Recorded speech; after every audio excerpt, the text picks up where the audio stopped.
Bem-vindos a mais um podcast Bate-Papo com Ivânia Martins. E, gente, essa semana nós temos aqui um convidado que vai esclarecer dúvidas e mais dúvidas de todos vocês. Eu tenho certeza disso. Ao meu lado está o professor e doutor Marco Antônio da Silva Barbosa. Meu professor. Professor da nossa candidata a deputada federal, Ivânia Martins, né? Que mulher guerreira, de fibra, que você já conhece, não preciso nem jogar muito elogio, porque ela nem precisa disso, porque vocês já sabem durante toda a semana como é o trabalho da Ivânia Martins.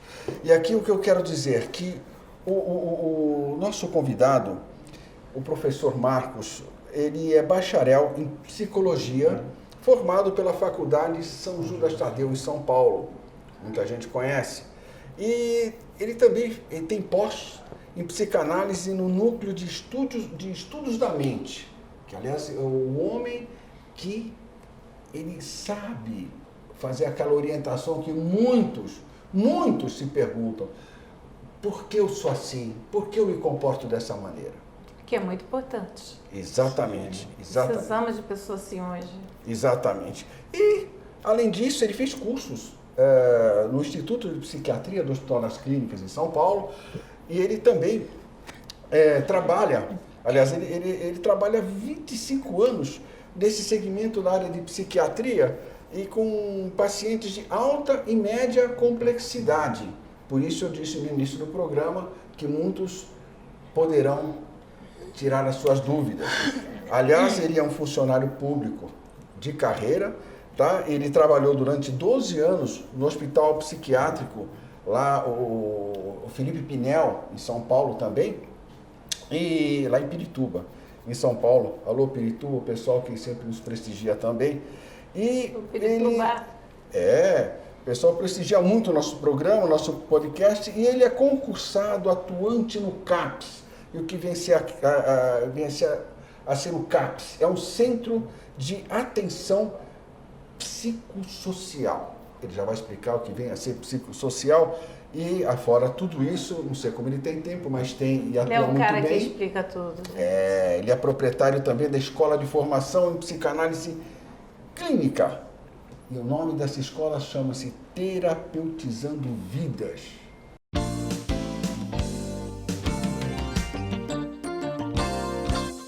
Agora eu vou passar um pouquinho a palavra para a nossa querida Ivânia Martins. E vamos lá, gente, agora está com vocês. Olá, pessoal. Olá, Teu Fox, meu lindo jornalista. Obrigado, mas bondade sua. Meu doutor, meu amigo e professor, doutor Marco Antônio. Boa tarde, Ivânia. Muito bem-vindo. Agradeço a sua estadia aqui. Eu quero te fazer uma pergunta, já que a sua estadia, nas suas estadas, que são frequentes no Rio de Janeiro, que você gosta, dos carioca que eu sei, como é que o senhor vê, professor, o comportamento diário do carioca fluminense em comparação aos paulistanos? Fala pra gente. Olá, tudo bem? Boa tarde a todos. É um prazer imenso estar aqui participando, né, desse podcast com a minha amiga e excelente aluna Ivânia e deputada federal no Futuros. Candidata, né? Candidata, já está prevendo o futuro. Então, a diferença é muito... Olha, apesar de serem duas cidades muito próximas, São Paulo e Rio, mas o carioca ele vive mais intensamente do que o paulista. O paulista ele tem aquele jeito sério, sisudo e trabalho. O carioca os problemas dele eles transformam tudo em motivos de alegria, de viver. Ele tem mais alegria no viver. É muito interessante. Duas cidades tão próximas. Eles têm as responsabilidades, eles têm os trabalhos, mas eles têm um pouco mais de alegria. Eles transformam. Eu recebi um vídeo de um rapaz que estava dentro do metrô do Rio, super lotado, e ele brincando. Ele falando, gente, olha que maravilha, estou aqui, o metrô lotado, e ele Mas brincando. isso é muito importante pra gente. É muito legal. E o paulista não, o paulista é muito sério, ele quase não conversa dentro do ônibus. Não que os cariocas não sejam sérios. Não dizendo, é o jeito de levar a vida, né? Eles são mais abertos, assim podemos dizer. São mais acessíveis. Acessíveis, conversam muito, você pega uma informação, eles têm um sorriso muito estampado, o jeito deles, né? Em São Paulo, talvez pela seriedade, pelo clima, talvez, né? Que dizem que São Paulo é frio, o paulista ele é mais acometido. Essa é uma das diferenças bem grandes entre paulista e carioca.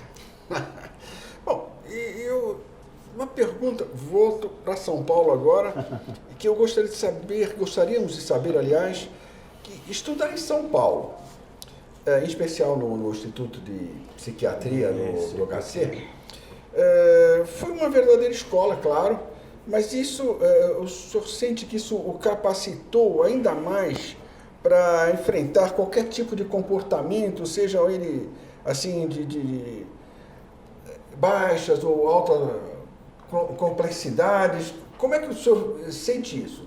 Olha, o estudo em si, na área de qualquer área da psiquiatria, quando mexe com o inconsciente, com a parte da psique do ser humano, ele é um estudo que está sempre se modificando, tá?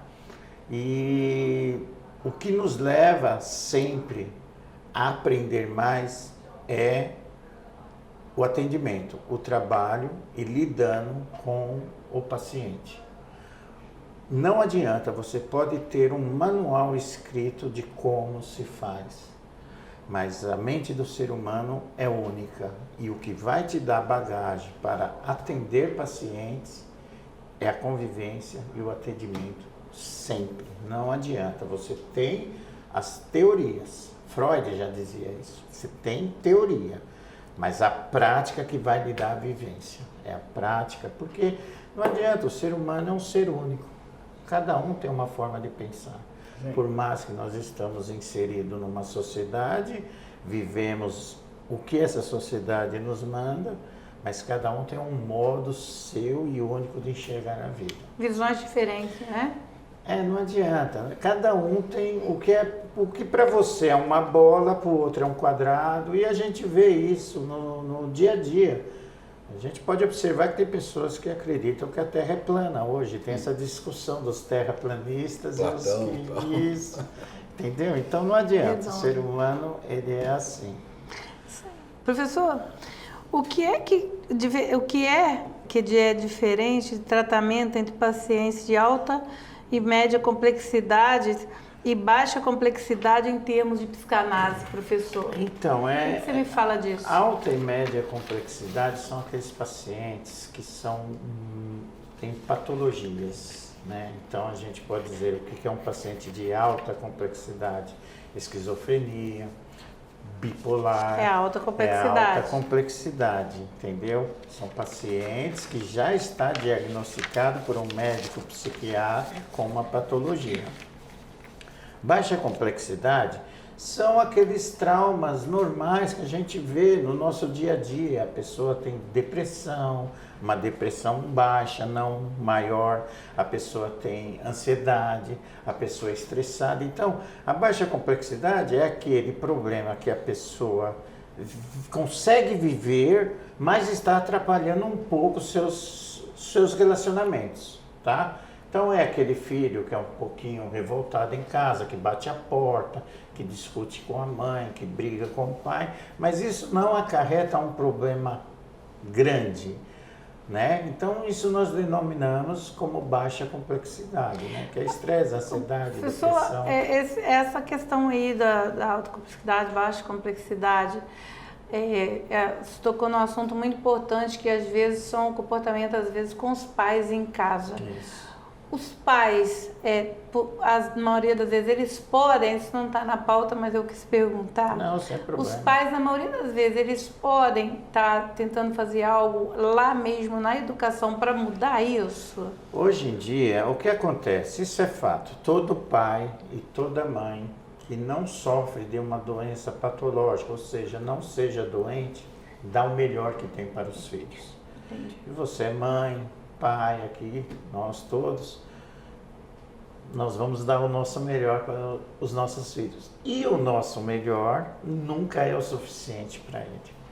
Você foi filha, você foi filho, em um determinado momento você olhou a criação do seu pai e você disse, eu não vou criar meus filhos como meu pai me criou. Então, esse é o grande dilema. Hoje em dia, por causa da vivência, vamos dizer assim, da nossa sociedade, está cada vez mais estreito o relacionamento pai, mãe e filho. Está sempre diminuindo. As nossas crianças estão indo muito cedo para creche, para a escola. As escolas são período integral. E isso está acarretando alguns problemas com os nossos filhos. Ou seja, nós estamos terceirizando o trabalho de pai e mãe. E isso, lá na frente, passando a bola para o profissional da saúde, professor, um cuidador de creche, psicanálise, etc. Isso, nós estamos terceirizando o trabalho de pai e mãe. Mas você acha que o pai e mãe ele poderia fazer um pouco mais para isso? Você acredita nisso? Aí vem a sociedade que impõe o famoso tem que ganhar o dinheiro. E aí o pai e a mãe faz o quê? Hoje em dia, ao invés de tratar, compra um iPhone 13 para o filho, compra uma roupa que ele quer de muito cara e acha, eu estou dando o meu melhor. Às vezes esse filho quer só um pouco de atenção e carinho que não tem. Então... Eles substituem por paliativos, né? É muito mais prático. Nós conversamos sobre isso uma vez. Verdade. Hoje em dia isso dá algum problema nos filhos. Porque às vezes o filho quer só um abraço. E o pai está achando que está dando o melhor, saindo 4 horas da manhã para trabalhar, ficando até 10 horas da noite e não dá esse abraço no filho. Aí ele recebe o abraço de quem? Do professor. Ele vai se identificar com alguém. E essa identificação será com o professor, com aquela mãe substituta, que é aquela tia da creche. Ele vai se identificar com alguém. Professor, deixa eu te fazer uma outra pergunta. Ainda na infância, a depressão com sensações de abandono, como euforia, com sensação de poder de ser, pode ser originária da gestação complicada? Olha, eu vou explicar uma coisa para você, tá? Existem vários teoristas na área da psicanálise, né? Freud, na época dele, ele dizia que criança não se terapeutizava. Ainda nos dias de hoje, tá? Tem médicos psiquiatras que não gostam de dar diagnóstico para criança. Por quê? Eu vou dar um exemplo, vai. O seu filho, ele foi diagnosticado com o famoso déficit de atenção e hiperatividade, TDAH. Porque ele é ativo, ele é aquele criança que não para. Aí você vai lá e põe um moleque na natação. Um moleque nada que nem... Aí ele vai lá e vira medalhista de ouro. Aí ele vai dizer, o médico me diagnosticou como TDAH, hoje eu sou recordista de... Então, existe muita polêmica em cima disso. O que nós sabemos que é comprovado cientificamente. Pai e mãe passa, às vezes, o que eles estão vivendo para essa criança no útero. Isso é real, sensações. Tá? A mãe está grávida, o que eles estão passando, seja o pai ou seja a mãe, a criança vai sentir. Vai sentir as emoções, isso é ponto. E vai, quando sair, vir para o mundo, já vai vir carregando essa bagagem, essa carga. Tem grande probabilidade, você pode ver isso com filhos viciados. Isso é importante, hein, para mamães e papais aí, ó, isso é importante para a gente já se precaver lá no início da gravidez. Você pode perguntar isso, você pode ver que tem grande parte de mães que fumam, quando engravida, para de fumar.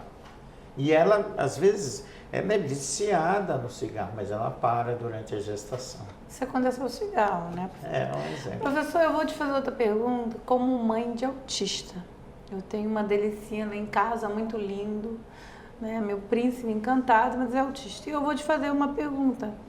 Embora eu tenha tido você meu grande professor e quero me especializar nessa área, eu quero te fazer essa pergunta. Em termos de autismo, os comportamentos repetitivos e compulsivos podem ser tratados por um psicanalista? Então, o autismo até, vamos dizer, até o século passado, até os anos 90, né? Ele ainda era um grande mistério. Agora está tendo várias especializações, cursos direcionados para o autismo. Por quê? Existem vários graus de espectro autista, né? O meu, por exemplo, é leve. Então, e um grau leve, um grau médio, com terapia, pode sim melhorar esse comportamento da pessoa, do autista. Com um grau um pouco mais elevado, que é aquele que se joga no chão, que foge, que eu já vi pacientes assim, a terapia vai ajudar. Mas qual é a melhor forma de tratar um autista? Isso está em todas as pessoas que mexem com a parte da psique. Quanto mais cedo se identificar o autismo, melhor o tratamento, vai ter melhores resultados. Exatamente. Professor, outra pergunta que não está aqui na pauta, mas eu quero responder. Você acredita que, dependendo do tratamento e do profissional, isso pode regredir ou progredir na questão? Com certeza. Isso é uma coisa muito séria, sabe? Eu levo muito isso a sério na minha escola, sabe? Eu sei que cria muito embates e tal. Eu parto do princípio de que a pessoa, quando procura uma terapia, ela está na dor. O nosso trabalho como terapeuta é tirá-lo da dor.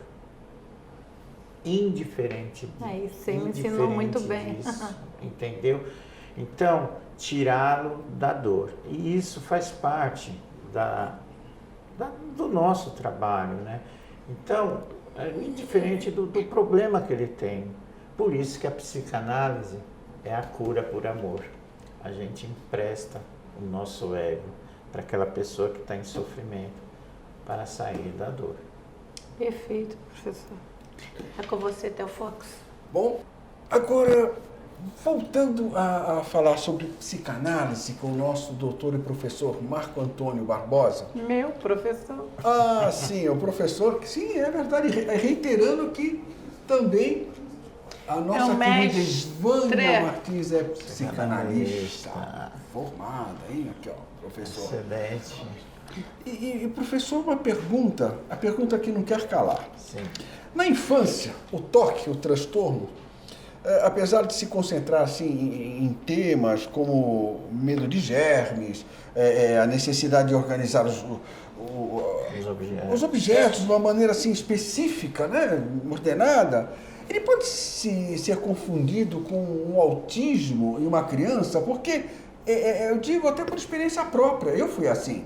Eu, ao contrário das crianças bagunceiras, eu era uma pessoa que eu me dava uma tristeza quando eu via alguém da minha família botar os sapatos de qualquer jeito, o armário, aquelas coisas. E aí ficou isso na minha cabeça e essa é a pergunta que eu sei que muita gente deve ter.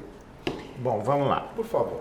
O TOC, transtorno obsessivo compulsivo, geralmente ele vem, todo trauma nosso, na visão da psicanálise, ele vem influenciado por quem? Pelos nossos pais, tá? Então, eu sei que se eu for mergulhar muito, é muito complexo e o espaço é curto. Então, para entender, eu vou dar um exemplo assim. Eu sou uma criança de 4 a 5 anos, vamos lá. As nossas, todas, isso é bem real para todas. Todas as verdades absolutas nossas, que nós trazemos, que a pessoa fala, eu nunca vou fazer isso, eu não falo palavrão, eu não faço isso. O nunca existe? Ele está trazendo de um pai e uma mãe que incorporou isso nela como verdade absoluta.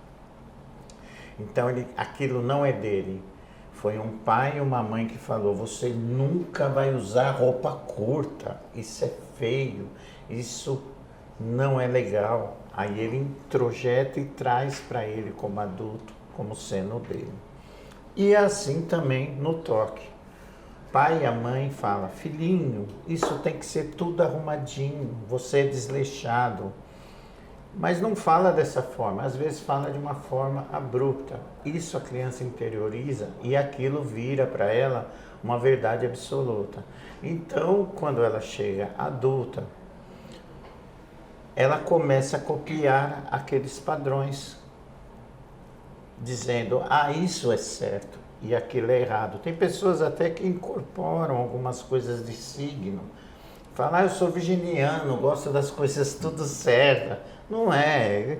Tudo bem que tem um lado da astrologia e tal, mas não é. Se você for lá rever... Tem que ser coisa, né? As crianças... Isso, se você for lá ver, é um pai e uma mãe que fez a pessoa ser daquele jeito.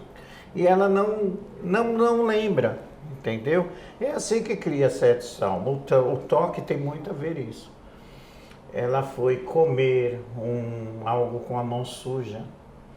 Ela nem sabe o que é uma mão suja.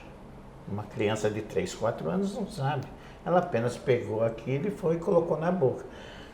A forma como a mãe ou o pai repreendeu, interioriza aquilo como um trauma. Lava mãos, vem aqui. Vou lavar sua boca com sabão. Interioriza na criança. E vai somatizando mais tarde. Quando chega adulto, ela passa por alguma situação de estresse, que a gente chama de gatilho. E isso ativa aquela criança. A partir daquela data, ela começa a lavar a mão repetitivo, passar pano na fechadura, não dar a mão para as pessoas. Alinhar as coisas. Isso explica muita coisa, né? A tendência sempre de todo o trauma, se você não trata, é sempre um rodamuinho, sempre vai piorando.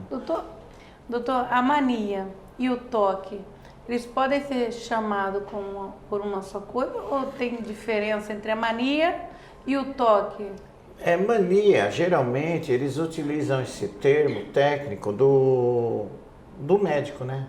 Que a mania é o toque, né? Transtorno obsessivo compulsivo. Quando você está fazendo aquilo, você está na mania. Perfeito. Entendeu? É a mania. Fulano está na mania. O que é a mania? Euforia. Ele sempre está fazendo a mesma coisa na alegria. Esse copo está fora do lugar. Entendeu? Olha, esse copo tem que ficar aqui. E aí, para ele, tem que ficar ali. Entendeu? Às vezes as pessoas utilizam o toque como eu sou perfeccionista. Não é bem assim. Sim. Né? Tem uns que são de fato perfeccionistas e outros que realmente têm aquela obsessão. Se você for olhar, a grosso modo, o que é perfeição? Perfeição não existe. A perfeição no seu modo de ver. Às vezes não é o modo de todos. Aí a gente aceita, né? Entendeu? A gente vai aceitando cada um com as suas formas. É o que eu digo. Se todos nós fôssemos iguais, né? Nossa, que seria diferente, né? Não tem como. Temos que ser diferentes. Cada um na sua criação, seu jeito. Isso aí. E essa somatização, medos, pensamentos, né? Que foram angariados devido a essa abrupta habilidade dos pais, né, na infância, chega um ponto que aquilo cria uma bola de neve. Isso tem cura? Então, é isso que a psicanálise propõe. Tudo que se trabalha como trauma tem cura, desde que a pessoa comece a terapia, né? O que ocorre muito é o estigma de louco. Eu não vou fazer isso que eu não sou louco, eu não vou fazer terapia que eu não sou louco. Então, existe muito esse estigma hoje, né, das pessoas de não querer fazer, não querer um tratamento, de não achar... Ou seja, a pessoa precisa querer, como tudo, né? Como tudo na vida, você precisa... A princípio, geralmente, o paciente, quando procura terapia, é porque ele está causando algo no meio que ele convive, que as pessoas falam. Mas quer consertar de alguma forma. Isso. Aí alguém importante fala, eu brinco muito com isso com os meus alunos, que se você for observar... Eu que eu diga. A quantidade de morador de rua, é mais masculina. Raramente você vê a mulher. Você vê uma mulher quando ela é acompanhante fóbica, ou seja, ela acompanha o seu marido naquilo, ou quando ela sofre de alguma patologia, que hoje em dia você vê muita mulher por causa do uso de drogas e por causa do empoderamento feminino ou do alcoolismo. As mulheres estão bebendo mais, então estão se tornando mais morador de rua. Mas há tratamento para essas questões, Com né, certeza, tudo tem.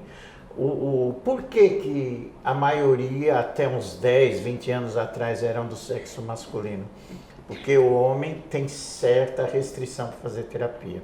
Eu sempre brinco com os meus alunos que eu falo que Você acha que nesse ponto as mulheres são mais flexíveis? mulher é mais sentimento. Terapia de homem é o quê? Boteco. Vocês podem olhar. É verdade. O homem, quando se separa de uma mulher, Corre ele pro boteco. corre pro bar.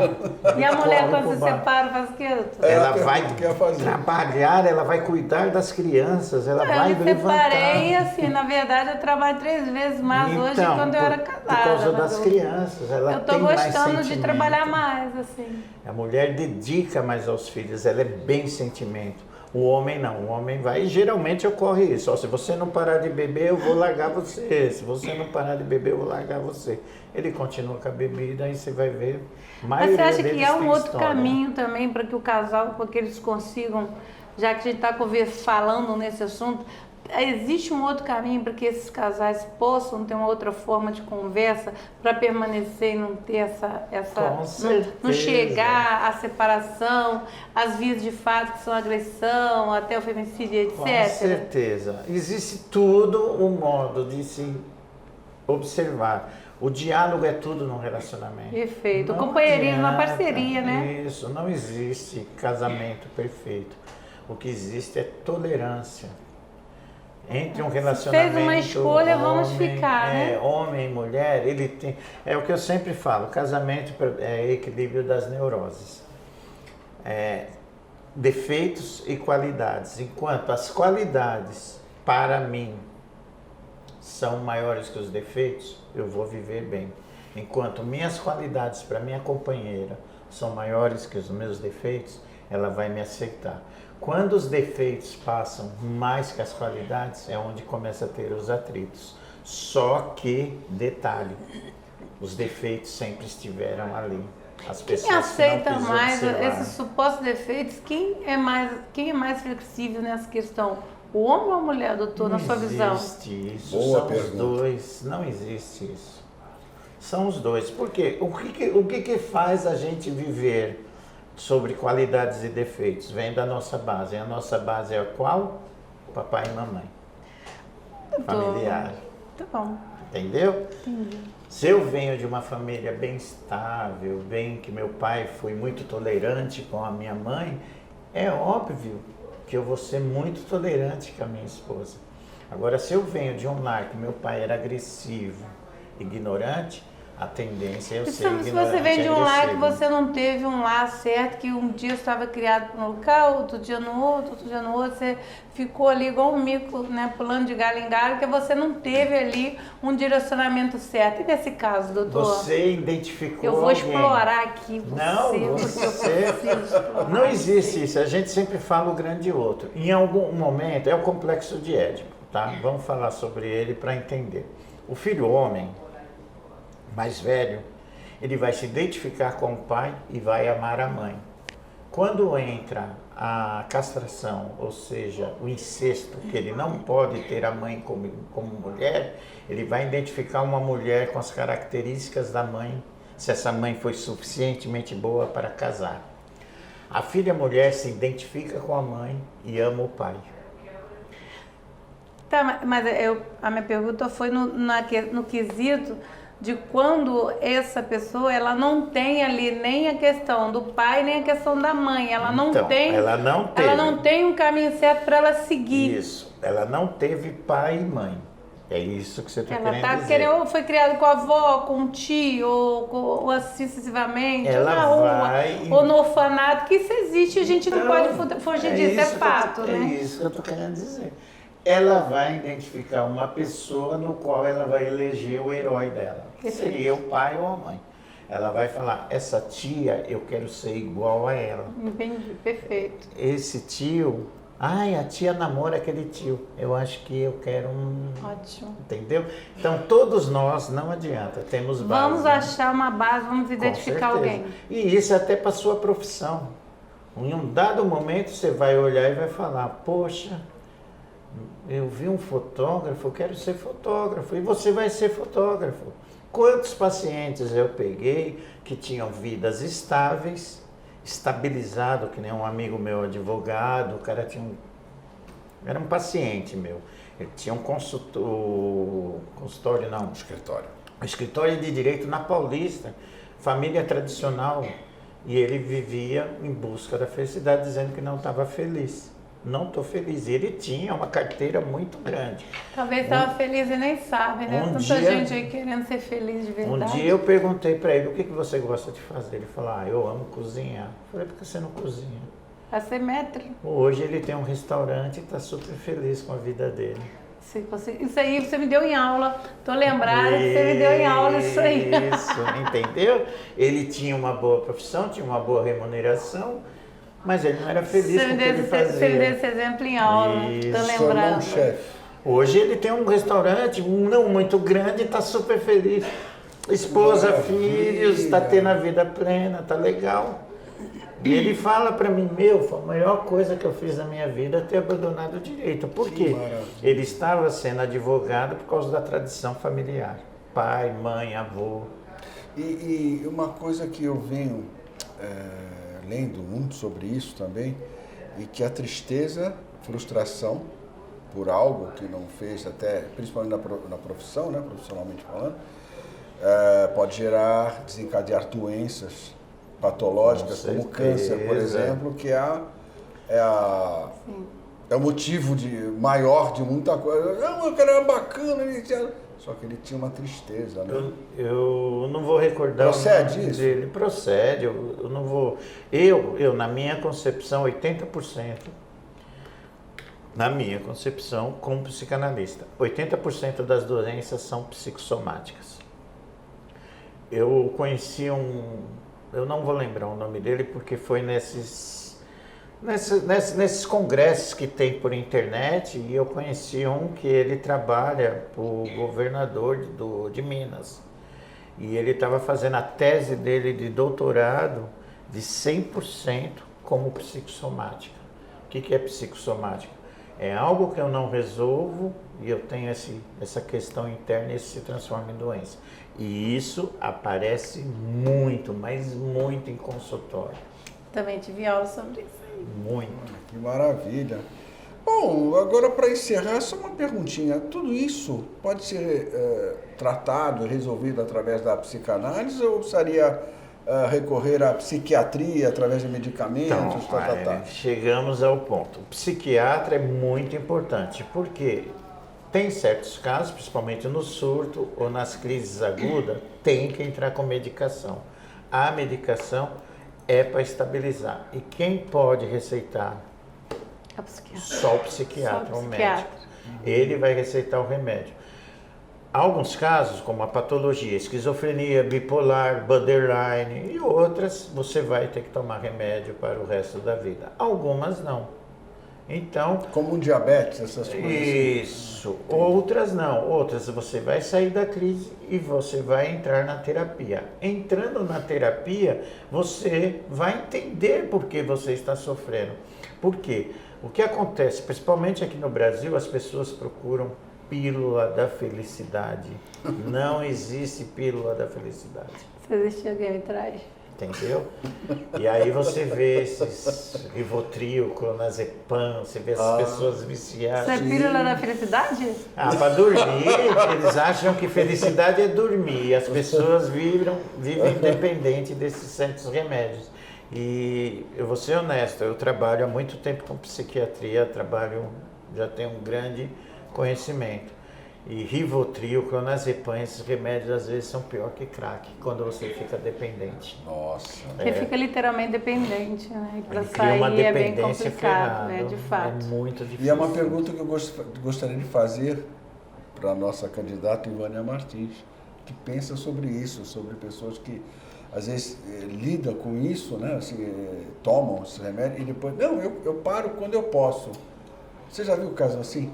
Eu vejo. Como psicanalista, eu estou te perguntando. Sim, vejo ainda vários casos assim, mas assim, eu procuro mostrar para aquela pessoa que tem várias formas de tratamento. Aprendi muito bem, tenho um excelente professor.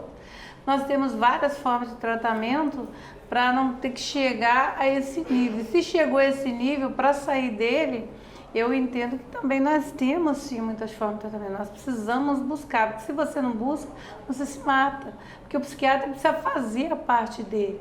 Mas se você não entender que você tem um tempo para aquilo, né, doutor, se me corrija se eu estiver errada, se você não entender que você tem um tempo, que você precisa buscar de fato, para depois você sair daquilo ali, você vai aquilo ali até a morte. Então é muito complexo. Então é necessário sim que as pessoas busquem outras formas de tratamento, para que inclusive para sair dessas questões das drogas. E sim, eu me deparo muito com isso e aí é onde eu converso com as pessoas sobre essas questões. E nós temos vários meios, né, doutor, tratamento para que não possa sair quem está ou quem não está, não chegar a esse nível. A experimentar. A não ser nos casos em que ele, né, receitar.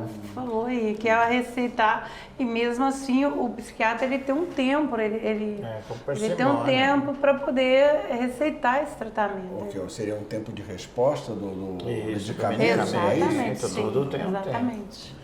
E geralmente, é engraçado isso, a psicanálise me deu esse conhecimento na visão psicanalítica, que a maioria das pessoas são dependentes, químicos, né, adictos, usuários de droga, tanto de álcool, vocês vão se assustar, tá? Álcool, drogas e cigarro tem muito a ver com carência afetiva. Semana passada nós fizemos, por incrível que pareça, um podcast, nós fizemos semana passada, falamos sobre esse assunto, eu vou mandar o link para você assistir, que o cara foi incrível, vou até fazer um outro programa com ele, que eu quero que vocês acompanhem, do lixo ao luxo. Esse rapaz, ele teve exatamente isso, e isso levou ele ao crack, era paulista, levou isso ele às drogas. E aí ele, uma pessoa de fé, conversou, clamou a Deus, enfim, hoje ele tem 15 ou 16 clínicas, se eu não me engano, salvando vidas, e tá incrível. Hoje até estava brincando com ele tá viajando para Bahia, que ele também tem clínica lá, eu falei com ele, nosso programa vai ser do lixo ao luxo, porque de fato ele conseguiu, mas como conseguiu? Ele teve esse problema da carência afetiva, vários problemas que ele não conseguiu lidar com aquilo, só que logo depois ele teve, né, além de muita fé em Deus, ele teve a irmã dele que foi resgatá-lo. Olha, eu conheço meu irmão. Dele, né? Não desistiu dele. Isso é muito importante, é onde a família entra. Né? Exatamente. São uma pessoa incrível, ele, Lucas, veja, hein? É bom pontuar, né? Quando existe um adicto na família, a família toda está doente, não só aquela pessoa. Não adianta. Mas aí que tá, ele foi para as ruas, mora na rua exatamente para não tentar passar isso para a família. Mas acabou que a família adoeceu da mesma forma. E a irmã, no dia do casamento, como ele não pôde ir para a igreja, a irmã foi atrás dele e falou: você é meu irmão. Eu conheço meu irmão e esse não é você. E você vai sair daqui. Foi quando ele pegou a Bíblia e clamou a Deus: eu não quero mais isso para mim. E aí foi aí que ele começou a se restabelecer, e hoje, pessoa incrível, pessoa que humanizada, hoje. Que é mais importante, ele é humanizado ao extremo. E ele entendeu que o que doeu nele, dói em outro. E que ele pode, ele usou o sofrimento dele, está usando o que ele sofreu para tirar o sofrimento do outro, que eu achei muito bacana. Um outro detalhe também que é bom pontuar, né? O ser humano, todos nós, só mudamos na dor. Não existe outra forma. Não existe mudança sem estar na dor. Então, um usuário de droga, ele vai sair das drogas quando a dor for maior do que a vontade de usar. Foi o que aconteceu com ele, exatamente. Doutor, deixa eu te fazer uma outra pergunta aqui, que eu acho que é a nossa última, para nossas considerações. Doutor, fale um pouco sobre o que consiste a Escola de Formação Psicanálise Clínica Terapeutizando Vidas. Doutor, vamos lá, fala isso pra gente aí, que o público que ouviu para você pode falar inclusive para as câmeras. Poxa, que legal, né? Isso aí foi um sonho, né? Um sonho que aconteceu na realidade, sabe? A escola... bom, quando eu estudei, eu entendi um pouco, né, do que é a cura, né, pela psicanálise, pela terapia e este mal que aplaca, eu poderia falar o Brasil, mas é o mundo inteiro, que são as doenças da psique, ou seja, depressão, ansiedade, estresse. Então, quando eu resolvi fazer essa escola era para ser fixa, não era para ser à distância. Mas veio pandemia, tudo, eu tive que transformar tudo ela. Ela consiste em formar e preparar alunos para conhecimento dele próprio, que é a primeira mudança que existe quando você está estudando a psicanálise. Foi o que eu falei, né, doutor? Doutor, estou estudando a mim mesmo quando eu comecei estudo lá atrás. Isso, você começa a rever os seus conceitos. E com o passar do tempo, você vai ter conhecimento suficiente para poder atender, abrir o seu consultório ou atender EAD, à distância, online, mas você vai ter o conhecimento específico. Porque uma das coisas que eu priorizo aos meus alunos, está aqui a Ivânia, né, que não, né, presente, que eu formo psicanalistas, eu formo com amor. Quando eu vejo que a pessoa não... Que são os nossos mestres, que é mais falado aí, doutor, fora Melanie Klein, que mais? Melanie Klein, que Freud, Carl Gustav Jung, Bion. Eu pego, a minha escola, ela utiliza todos os teoristas da psicanálise. E é que nem eu falo, eles realmente se tornam psicanalistas, isso eu tenho certeza absoluta, porque eles me trazem as respostas. E eu vou falar para vocês aqui, pessoal, que ele de fato faz a gente entender que você não está estudando aquilo ali por obrigação, que você está fazendo por amor, porque eles nos ensinam com amor. E aí quando eu me formo, eu consigo pegar um paciente e tratá-lo com amor, porque este que está aqui na nossa frente, ele passa isso pra gente, né? Ele às vezes dá aquele puxãozinho de orelha, porque todos os mestres fazem isso, é natural, mas ele consegue nos ensinar de uma forma e que isso entra na nossa mente e que nós sim, quando pegamos alguém, a gente passa com amor. Eu sou muito feliz e muito grata por isso, tá, doutor? Obrigado. E só mais um detalhe, né? Isso está em todas as religiões, espiritismo, Umbanda, qualquer religião, todas as religiões. Nós estamos aqui para quê? Se tornar pessoas melhores. E como se tornamos pessoas melhores? Sair de você, ir para o outro e não querer nada em troca. Fácil? Não é fácil. É muito difícil. Todos os grandes mestres que vieram nos ensinar isso, nós acabamos matando eles. Aqui para nós, né, que somos um país cristão, Jesus Cristo. Ele nunca, na passagem dele, você não diz, não vê ele dizendo, eu sou católico, eu sou isso, eu sou aquilo. Ele não diz de religião, ele apenas prega, ele mostra como ser melhor. E aí vem outros grandes líderes, Madre Teresa de Calcutá, Irmã Dulce, por aí vai, grandes líderes religiosos que nos ensinam isso, sair de você e ir para o outro sem nada querer. Isso não é fácil, mas a gente tenta, por amor. Perdão? Foi à vontade. Não, é que tá tão gostoso que os dois falou é junto, verdade, né, pessoal? Infelizmente eu vou precisar encerrar, mas assim com aquele gosto de quero mais, e agradecer mais uma vez a presença do nosso querido professor, respeitado professor e doutor Marco Antônio Barbosa. Agradecer aqui Ivânia Martins, a nossa candidata a deputada federal, que muito faz pelo povo. E também doutora em psicanálise, né? Imagine, completa, né? Fala a verdade. Agora, mas o dia a dia dela, sinceramente, eleito ou não, ela sempre fez o trabalho dela voltado para você. Gente, eu venho aqui, ó, O bate-papo foi excelente, professor.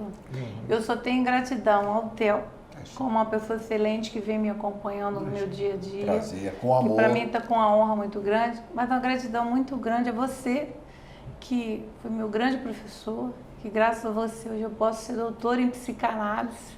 Então, assim, eu só posso ter muita gratidão mesmo. Falar para vocês, pessoal, que nós não tem idade, não tem tempo, não tem hora. Nós podemos aprender todos os dias um pouquinho mais. Professor, muito obrigada. Seja bem-vindo. Eu vou convidar novamente para o nosso canal que vocês acompanhem. Gostei, amei, apaixonei de receber aqui. E eu acredito que você tem alguma coisa para falar aí para o nosso público, não tem? Com certeza. Primeiramente, agradecer a oportunidade que a Ivânia deu de eu estar aqui, né? E dizer que compartilhar e agregar conhecimento nunca é muito. Sempre temos que... Nunca é demais.